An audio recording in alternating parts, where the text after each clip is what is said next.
Hello students, आज हम पढ़ने जा रहे हैं डाइस। डाइस मतलब होता है पासा। डाइस यूँ 2 प्रकार का होता है। पहला स्टैंडर्ड डाइस, दूसरा नॉन स्टैंडर्ड डाइस। मतलब स्टैंडर्ड डाइस मतलब मानक पासा, नॉन स्टैंडर्ड मतलब साधारण पासा। यहाँ पे हम दोनों डाइस देख सकते हैं। अभी हम लोगों को ये सेम लग रहे हैं, मगर इन दोनों में बहुत बड़ा डिफरेंस है। जैसे कि पहले हम डिफिनीशन में देख लेंगे। स्टैंडर्ड डाइस मानक पासा, यदि प्रत्येक दो विपरीत सतहों का योग 7 हो तो उस पासे को मानक पासा कहते हैं। मतलब अगर दो जो अपोजिट जो होती हैं सतह होती हैं, उनका अगर सम 7 आ जाए, उनका सम अगर 7 आ जाए तो उस पासे को मानक पासा कहते हैं, मतलब स्टैंडर्डाइज कहते हैं। नॉन स्टैंडर्डाइज की डिफिनीशन देख लेते हैं। नॉन स्टैंडर्डाइज साधारण पासा, यदि किसी भी दो पड़ोसी सतहों का योग 7 हो तो उस पासे को साधारण पासा कहते हैं। मतलब अगर कोई भी डाइस दिया गया है, पासा दिया गया है, उनमें अगर हम जो सरफेस जो हमें दिखती हैं, उनमें अगर किसी भी दो सरफेस का अगर सम 7 हो गया तो वो साधारण पासा हो जाएगा, मतलब नॉन स्टैंडर्ड डाइस हो जाएगा। जैसे कि यहाँ पे दोनों को हम देख सकते हैं। ये हो गया हमारा स्टैंडर्ड डाइस मतलब मानक पासा। इसमें 1 + 2 = 3 हो पाया, 2 + 3 = 5 ही हो पाया, 1 + 3 = 4 ही हो पाया। मतलब इसमें किसी भी दो पड़ोसी सतहों का योग 7 नहीं आ रहा है। मतलब ये हो गया हमारा स्टैंडर्डाइज मानक पासा। नॉन स्टैंडर्डाइज में देख सकते हैं 1 + 6 = हो गया 7, मतलब दो पड़ोसी सतहों का योग 7 हो गया, मतलब ये हो गया साधारण पासा नॉन स्टैंडर्डाइज। इसमें 3 ये मानक पासा है हमारा। इसमें 1 का अपोजिट अगर कोई पूछे तो हमारा 1 का तो इसमें से 7 में से 1 माइनस कर देंगे। 7 में से 1 माइनस करेंगे तो = आ जाएगा 6। देख सकते हैं 1 का अपोजिट हो जाएगा 6। 3 का अगर अपोजिट कोई पूछे तो हम 7 में से 3 माइनस कर देंगे, तो 3 का अपोजिट हो जाएगा 4। मतलब 7 में से 3 माइनस करेंगे तो आंसर आएगा 4, तो 3 का अपोजिट हो जाएगा 4। अगर हमसे कोई 2 का अपोजिट पूछेगा तो हम 7 में से 2 को माइनस कर देंगे, तो 7 में से 2 को माइनस करेंगे तो आएगा 5, मतलब 2 का अपोजिट 5 हो जाएगा। मगर नॉन स्टैंडर्डाइज में कुछ अलग ही होता है। इसमें किसी का भी अपोजिट कुछ भी हो सकता है। 1 7, ये तो हमारा 1 7, 1 + 6 = 7 हो गया, तो हमारा ये साधारण पासा है, मतलब नॉन स्टैंडर्डाइज है। इसमें 1 का अपोजिट अगर पूछेगा कोई तो 1 का अपोजिट 2 4 5 तीनों में से कोई भी हो सकता है। 3 का अपोजिट 2 4 5 कोई भी हो सकता है। 6 का अपोजिट 2 4 5 कोई भी हो सकता है। तो पहले हम यहाँ पे कुछ कंडीशंस दी होती वो हम देख लेते हैं। हाँ, यहाँ तक तो आप समझ गए होंगे। 1 कॉमन, जब एक ही डाइस की दो आकृतियाँ दी गई होती हैं तो और उसमें कोई अगर एक डिजिट कॉमन आ रही है तो हम वहाँ से क्वेश्चन को सॉल्व करते हैं। जैसे कि ये डाइस दिया गया है, आप देख सकते हैं दोनों डाइस दिए गए हैं 1 2 5 5 6 3। यहाँ पे दो डाइस दिए गए हैं। इनमें पहले तो हम देखेंगे कि कुछ कॉमन आ रहा है क्या।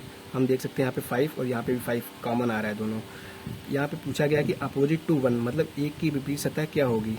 एक का विपरीत पूछा है, मतलब 1 का अपोजिट सतह जो होगी वो पूछा है।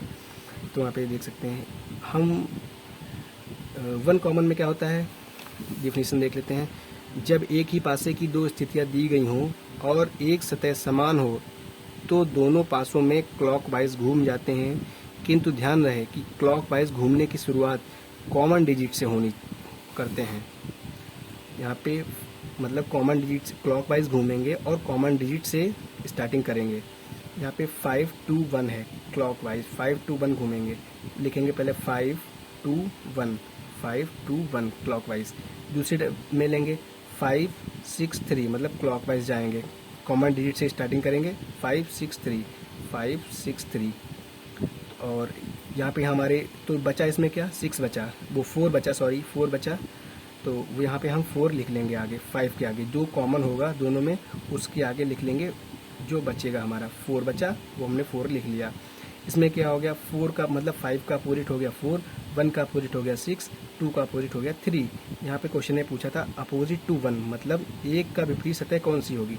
एक की विपरीत सतह 6 होगी। आ गया हमारा 1 का अपोजिट 6 हो गया। क्वेश्चन 2 देखेंगे हम। ये दो डाइस दिए गए हैं, अपोजिट टू 1, अपोजिट टू 2 3 4 5 6। हमें सबका अपोजिट बताना है कि 1 का अपोजिट, 2 का अपोजिट, 3 का अपोजिट, 4 का अपोजिट, 5 का अपोजिट, 6 का अपोजिट क्या होगा। हम देख सकते हैं हमने आपको क्या बताया था कि जब एक ही पासे की दो आकृतियाँ दी गई हों तो पहले देखते हैं कि कुछ कॉमन मिल रहा है क्या। हाँ, यहाँ पे 3 कॉमन मिल रहा है, यहाँ पे भी 3 कॉमन मिल रहा है।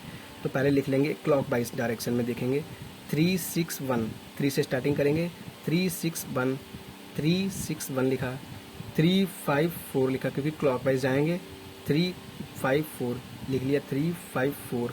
जो बचा वो जो कॉमन होता है उसी के सामने लिख लेते हैं। 2 बचा हमारा, तो 2 के सामने लिख लिया हमने, 3 के सामने लिख लिया हमने 2। तो 3 का अपोजिट हो गया 2, 6 का अपोजिट हो गया 5, 1 का अपोजिट हो गया 4। अब अपोजिट 2 हम लिख लेंगे, देख लेंगे क्या होगा। 1 का अपोजिट पूछा गया, 1 का अपोजिट देखेंगे, 1 का अपोजिट हो गया 4। 2 का अपोजिट पूछा गया, 2 का अपोजिट हो गया 3। 3 का अपोजिट पूछा गया, 3 का अपोजिट तो 2 था। 4 का अपोजिट पूछा गया, 4 का अपोजिट तो 1 था। 5 का अपोजिट पूछा गया, 5 का अपोजिट 6 हो गया। 6 का अपोजिट पूछा तो 6 का अपोजिट 5 हो गया। मतलब एक दूसरे के ये दो अपोजिट होते हैं। यहाँ तक हो गया, समझ में आ गया होगा। क्वेश्चन 3 देखेंगे हम।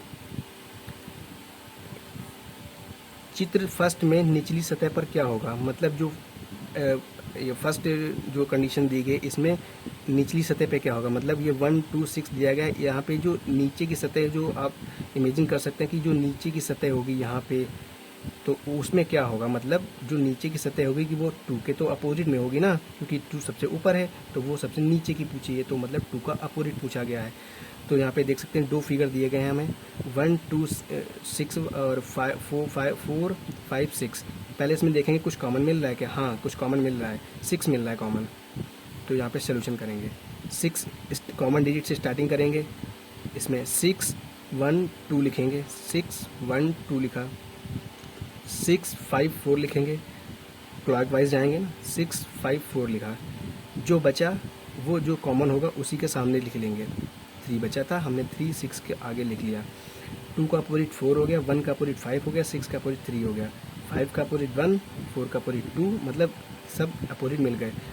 चित्र फर्स्ट में निचली सतह पर क्या होगा। मतलब इसमें निचली नीचे पे पूछा गया, मतलब 2 का अपोजिट पूछा गया था। 2 सबसे ऊपर है तो उसके नीचे क्या पूछा गया, तो वो 2 का अपोजिट ही होगा। तो 2 का अपोजिट 4, तो आंसर हो गया हमारा 4। समझ में आ गया होगा क्वेश्चन।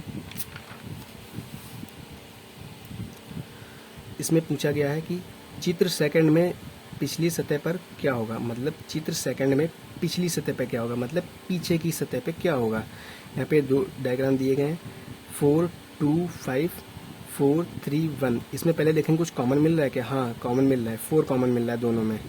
तो यहाँ पे क्लॉकवाइज जाएंगे, कॉमन डिजिट से क्लॉकवाइज जाते हैं। 4 2 5 लिखेंगे, फिर लिखेंगे 4 1 3। जो बचेगा वो कॉमन डिजिट के सामने लिख लेंगे।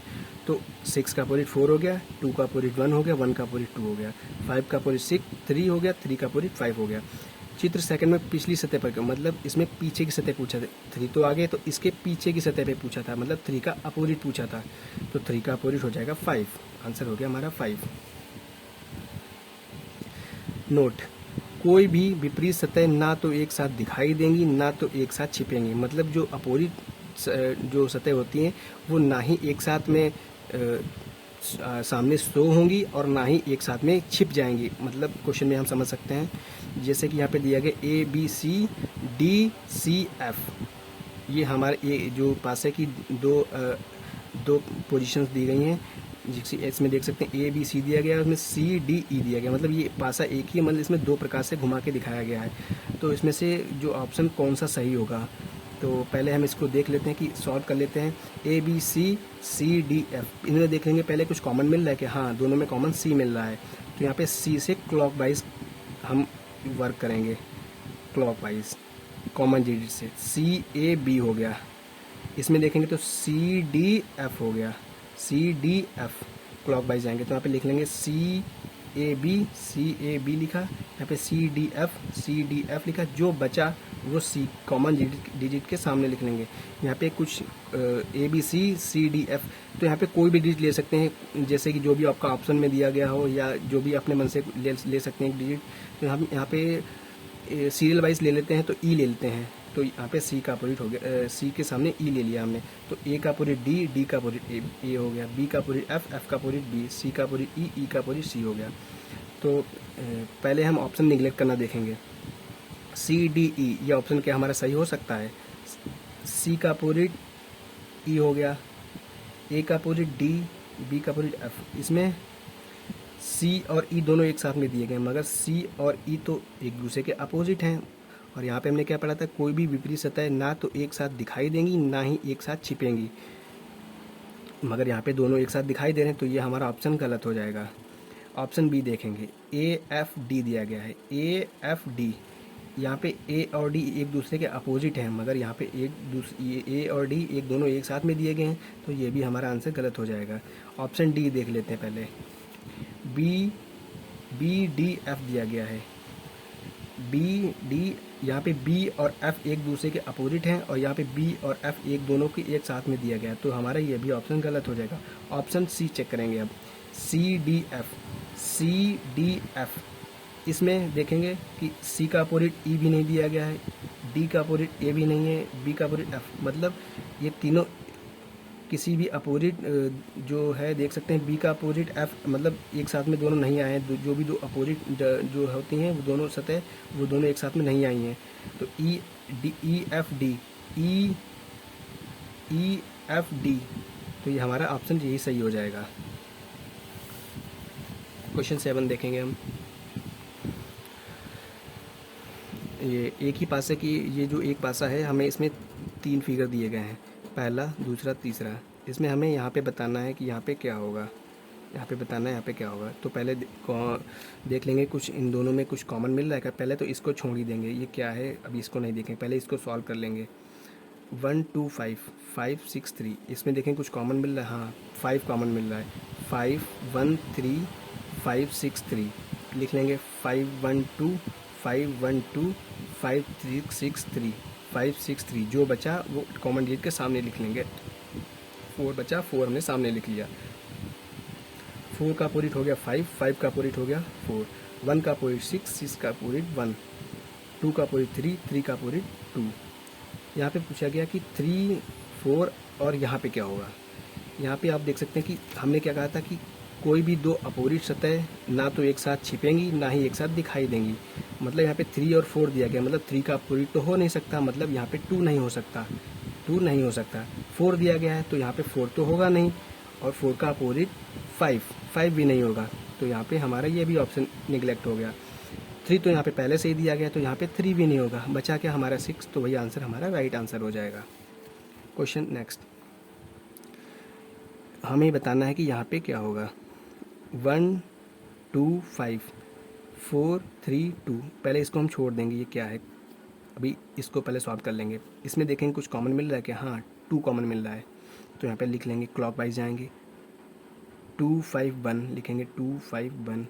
यहाँ से देखेंगे क्लॉकवाइज जाएंगे, 2 3 4 2 3 4, जो बचा वो कॉमन डिजिट के सामने लिख लेंगे। 6 बचा, हमने वो सामने लिख लिया।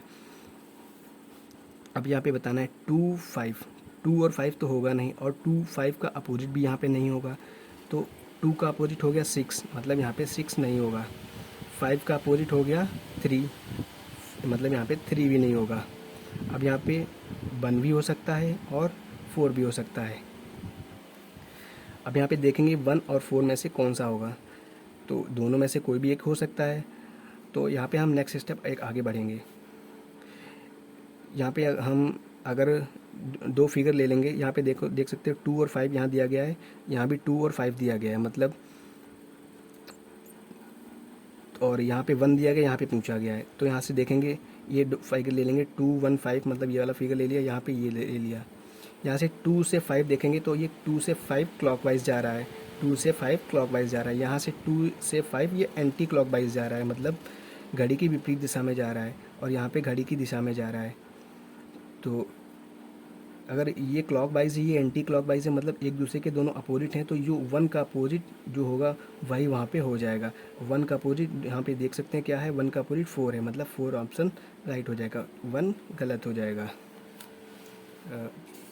समझ गए होंगे आप। यहाँ पे हम देखेंगे नेक्स्ट क्वेश्चन, क्वेश्चन नंबर 12। 1 2 3 4 2 5, यहाँ पे पूछा गया कि यहाँ पे क्या होगा। पहले इसको हम छोड़ देंगे, इसमें दोनों में देख लेंगे कुछ कॉमन मिल रहा है क्या। इस यहाँ पे 2 कॉमन मिल रहा है, तो हम पहले लिख लेंगे, क्लॉकवाइज जाएंगे, घड़ी की दिशा में जाएंगे, 2 3 1 लिखेंगे, 2 3 1 लिखा। यहाँ से क्लॉकवाइज देखेंगे तो 2 4 5 2 4 5 लिखेंगे। जो बचा वो कॉमन डिजिट के सामने लिख लेंगे। 6 बचा था, हमने 6 के सामने लिख लिया। अब यहाँ पे 5 और 6 है, 5 भी नहीं हो सकता, 5 तो हो नहीं सकता, 6 भी नहीं हो सकता, तो 5 का अपोजिट भी नहीं हो सकता, 6 का अपोजिट भी नहीं हो सकता, तो 5 का अपोजिट हो गया 1, तो 1 नहीं होगा। 6 का अपोजिट हो गया 2, तो यहाँ पे 2 भी नहीं हो सकता। यहाँ अब बचा क्या हमारा 4 और 3, 4 और 3 में से कुछ भी एक हो सकता है। तो यहाँ पे हम देखेंगे 5 और 6, 5 और 6 यहाँ पे कहीं मिल भी नहीं रहा है, तो हम एक स्टेप नेक्स्ट स्टेप आगे बढ़ेंगे। यहाँ पे हम एज्यूम कर लेंगे, पहले एक रख के देख लेंगे। जैसे कि यहाँ पे हमने सेकंड फिगर लिया है 2 2 4 5 2 4 5, ये वाला फिगर हमने ले लिया यहाँ पे, फिगर नंबर सेकंड वाला, और थर्ड वाला फिगर ले लिया। यहाँ पे हमने एज्यूम कर लिया कि यहाँ पे 3 होगा, अभी हमने लेट कर लिया कि यहाँ पे 3 होगा, मान लिया है कि यहाँ पे 3 होगा। फिर यहाँ इन दोनों को कंपेयर करके देख लेंगे, इन दोनों में कुछ कॉमन मिल रहा है, 5 कॉमन मिल रहा है। यहाँ से देख लेंगे 5 3 6, क्लॉकवाइज जाएंगे, 5 3 6 5 3 6 लिखा है। यहाँ पे 5 2 4 लिखेंगे, 5 2 4 लिखेंगे, जो बचा वो उसके सामने लिख लेंगे, तो 5 का अपोजिट 1 हो गया। या जो इस वाले दोनों को कंपेयर कर लेंगे, इसको और इसको, दोनों को कंपेयर करके देख लेंगे। अगर दोनों सही आ रहे हैं तो ऑप्शन 3 सही हो जाएगा। 1 का अपोजिट हो गया 5, 5 का अपोजिट 1, 1 का अपोजिट 5, 5 का अपोजिट 1, मतलब ये तो या इतना सही है। 3 का अपोजिट यहाँ पे 2 दिखाई दे रहा है, मगर यहाँ पे तो 3 का अपोजिट 4 है, और यहाँ पे 6 का अपोजिट 4 है, और यहाँ पे 6 का अपोजिट 2 है, मतलब ये दोनों गलत हो गए। मतलब यहाँ पे 3 नहीं होगा, यहाँ पे ऑप्शन 4 हो जाएगा। 3 जो है हमारा गलत हो गया। अब यहाँ पे हम एक बार 3 रख के देख लेते हैं। अगर यहाँ पे हम 4 देखते लिख के, यहाँ पे मान लिया कि हमने 4 लिखा है, तो हम यहाँ पे जब 4 लिखेंगे तो हमारा कुछ फिगर जो है कॉमन मिल जाएंगे। जैसे कि फिगर नंबर सेकंड लेंगे, तो यहाँ पे देख सकते हैं 2 और 2 4 5 हो गया, ये हो गया फिगर नंबर सेकंड। और यहाँ पे ये वाला फिगर ले लेंगे, थर्ड वाला, डाइस बनाना देख लेंगे अब कैसे बनाते हैं। यहाँ पे हमने लेट कर लिया कि ये 4 यहाँ पे होगा, हमने लेट कर लिया कि ये 4 होगा। देखते हैं कि ऑप्शन हमारा सही आ रहा था क्या गलत आ रहा था। इन दोनों में देख सकते हैं यहाँ पे 4 और 5 हो गए, यहाँ भी 4 और 5 हो गए। यहाँ से 4 और 5 क्लॉकवाइज डायरेक्शन में जा रहे हैं, यहाँ पे 4 और 5 एंटी क्लॉकवाइज डायरेक्शन में जा रहे हैं, मतलब घड़ी की अपोजिट डायरेक्शन में जा रहे हैं। मतलब ये दोनों एक दूसरे के अपोजिट हो गए। तो मतलब जो यहाँ पे 2 दिया गया है उसका अपोजिट 6, मतलब ये दोनों एक दूसरे के अपोजिट होंगे, क्योंकि हमने अभी पीछे बताया था कि जो अगर एक अगर 2 फिगर दिए गए होते हैं और किसी 2 फिगर की अगर 2 जो प्लेस वैल्यू होती हैं वो अगर सेम होती है, तो उनमें देख लेते हैं क्लॉकवाइज और एंटी क्लॉकवाइज। मतलब 4 से 5 क्लॉकवाइज जा रहा है, यहाँ से 4 से 5 एंटी क्लॉकवाइज डायरेक्शन में जा रहा है, 4 से एंटी क्लॉकवाइज डायरेक्शन में जा रहा है। मतलब ये 4 से 5 क्लॉक, ये 4 से एंटी क्लॉक, दोनों की अपोजिट, मतलब 2 और 6 एक दूसरे के अपोजिट हो जाएंगे। यहाँ पे 2 और 6 एक दूसरे के अपोजिट है, मतलब हमारा 4 ऑप्शन राइट हो जाएगा, सही हो जाएगा। यहाँ पे देख सकते हैं। अब हम पढ़ेंगे 2 कॉमन। पहले इसकी डिफिनीशन देख लेते हैं। यदि एक ही पासे की 2 स्थितियाँ दी गई हों और 2 सतह समान हों, तो जो सतह अनकॉमन होती है वह आपस में एक दूसरे के विपरीत सतह होती हैं। जो सतह कॉमन होती है उनके विपरीत वे सतह होती हैं जो दिखाई नहीं देती हैं। जैसे कि यहाँ पे 2 फिगर दिए गए हैं 1 2 3 2 3 5,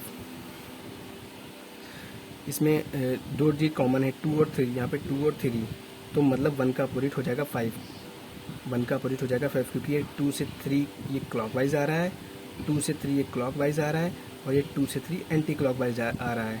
तो यहाँ पे 1 और 5 एक दूसरे के अपोजिट हो जाएंगे, 1 और 5 एक दूसरे के अपोजिट। 2 का अपोजिट पूछेगा 2, तो 2 का अपोजिट ऐसे तो हम बता नहीं सकते। 2 और 3 का अपोजिट, 2 और 3 का अपोजिट 4 और 6 दोनों में से कोई हो जाएगा। मतलब 2 का अपोजिट 4 भी हो सकता है, 6 भी हो सकता है, 3 का अपोजिट 4 भी हो सकता है, 6 भी हो सकता है। हम अब क्वेश्चन में समझेंगे आगे।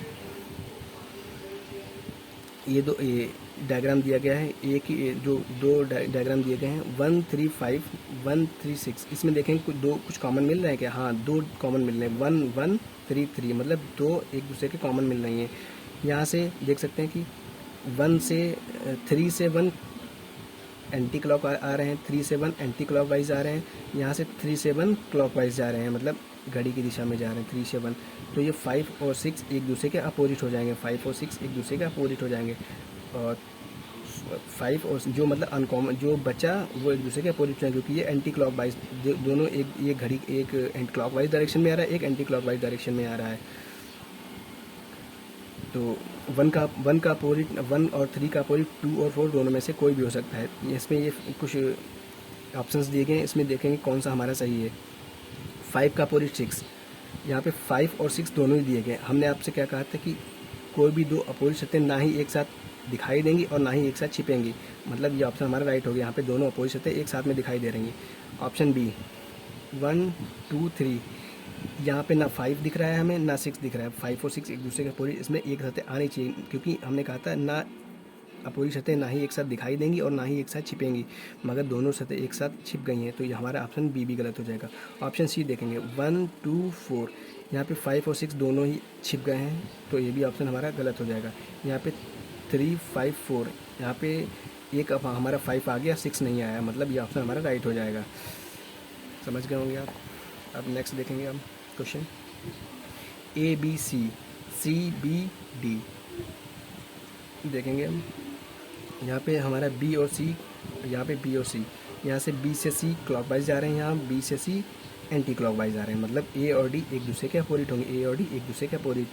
बी और सी का अपोजिट ई एफ दोनों में से कोई हो सकता है। यहाँ पे देखेंगे इन दोनों में हम यहाँ पे और यहाँ पे क्या फिल कर सकते हैं। पहला देखेंगे सी और ई, मतलब सी और ई। यहाँ पे अगर सी भर दें, यहाँ पे ई भर दें, तो जो हमारा ए, जो हमारा अपोजिट डायरेक्शन है, जो ए और डी, मतलब दोनों जो अपोजिट सतह हैं वो दोनों छिप जाएंगी, तो मतलब यहाँ पे ये नहीं आएगा। ऑप्शन बी देखेंगे ई और एफ। अगर यहाँ पे हम ई और एफ भर दें तो हमारा जो अपोजिट सतह हैं ए और डी वो दोनों छिप जाएंगी, तो हमारा बी भी ऑप्शन नहीं होगा। ऑप्शन सी देखेंगे ए, अगर यहाँ पे ए और एफ भर दें तो यहाँ पे अगर ए भर दिया, यहाँ पे एफ भर दिया, तो ए और एफ, मतलब ए का अपोजिट डी होता है, तो डी यहाँ पे नहीं आया, मतलब जो एक सतह जो अपोजिट वाली सतह वो एक आ गई है, दूसरी नहीं आई है, मतलब हमारा यही ऑप्शन राइट हो जाएगा। ऑप्शन डी देखेंगे, इसमें दोनों अपोजिट सतह देंगे ए और डी, और दोनों सतह अपोजिट सतह ना ही एक साथ आ सकती हैं, ना ही एक साथ दिखा, यहाँ पे दोनों सतह एक साथ में आ जाएंगी, तो ऑप्शन डी हमारा नहीं होगा, ऑप्शन सी हमारा राइट हो जाएगा। Because opposite surface can not see together and hidden together, मतलब जो अपोजिट सतह होती है वो ना ही एक साथ छिपेंगी और ना ही एक साथ दिखाई देंगी। यहाँ पे सेकंड लास्ट क्वेश्चन देखेंगे। ये क्वेश्चन दिया गया है, ये है हमारा नॉन स्टैंडर्ड डाइस है, नॉन स्टैंडर्ड डाइस है, तो यहाँ पे 3 4 5 इसमें जो अपोजिट पूछा गया कि 3 का अपोजिट, 4 का अपोजिट, 5 का अपोजिट क्या होगा। ये नॉन स्टैंडर्ड डाइस है, तो यहाँ पे 3 का अपोजिट 1 जो हमें दिख नहीं रहा है, 1 2 6 तीनों में से कोई हो सकता है। 4 का अपोजिट 1 2 6 तीनों में से कोई हो सकता है। 5 का अपोजिट 1 2 6 तीनों में से कोई हो सकता है, क्योंकि ये नॉन स्टैंडर्ड डाइस है। नॉन स्टैंडर्ड डाइस में क्या होता है कि जो पड़ोस की सतह होती हैं उनका सम जो होता है 7 होता है। जैसे कि यहाँ पे देख सकते हैं 3 और 4, इन दोनों में जो ये दोनों पड़ोस की सतह हैं, तो इन दोनों का सम 7 हो गया, 3 और 4 7 हो गया, मतलब ये नॉन स्टैंडर्ड डाइस है। कौन सा मानक पासा है, इन मतलब इन जो 4 जो फिगर दिए गए हैं ऑप्शंस, इनमें मानक पासा बताना है। तो हम देख सकते हैं 1 और 6, यहाँ पे दो अपोजिट सतहों का योग 7 हो गया, मतलब ये हमारा नॉन स्टैंडर्ड डाइस है, साधारण पासा है, तो ये ऑप्शन नहीं होगा। हमें मानक पासा बताना है कौन सा होगा। यहाँ पे 2 3 4, यहाँ पे 3 और 4 को ऐड करेंगे तो 7 हो जाएगा, मतलब ये भी हमारा नॉन स्टैंडर्ड डाइस साधारण पासा है, तो ये भी ऑप्शन हमारा निगलेक्ट हो जाएगा। यहाँ पे देख सकते हैं 1 5 6, यहाँ पे 5 और 1 को ऐड करेंगे तो 6 ही होगा, 5 और 3 को ऐड करें तो यहाँ पे 8 हो जाएगा, मतलब दो पास की सतहों का योग 7 नहीं आ रहा है, मतलब ऑप्शन सी हमारा राइट आंसर, मतलब ये हमारा मानक पासा हो गया। यहाँ पे देखेंगे कि 6 5 2, 5 और 2 को ऐड करेंगे तो 7 आ जाएगा, मतलब दो पड़ोसी सतहों का योग 7 आ गया, मतलब ये भी ऑप्शन हमारा जो है ये भी साधारण पासा हो जाएगा, तो ये भी ऑप्शन नहीं होगा, मतलब ऑप्शन सी राइट आंसर। अब यहाँ पे थोड़ा और हम देख सकते हैं, जैसे कि यहाँ पे एक जो है स्टैंडर्डाइज दिया गया है, कोई भी स्टैंडर्डाइज देख लेते हैं, जैसे कि यही ऑप्शन ले लेते हैं 1